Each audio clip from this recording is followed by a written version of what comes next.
Eduardo, o que passava pela cabeça da mulher que sentia o fruto de sangue ao tocar a veste de Cristo?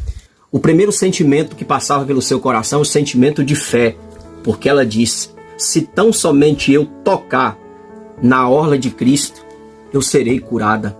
O segundo sentimento que ela teve foi o poder de tomar uma decisão na sua vida, porque fé sem obra é morta.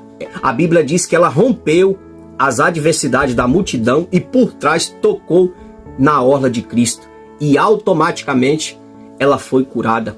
Para você receber milagre na sua vida, é necessário você ter fé e tomar uma atitude, uma decisão, porque fé tem que ter obra. Fé, você tem que provar para Deus que aquilo que você fala verdadeiramente é aquilo que você faz, que você é, e o milagre acontece.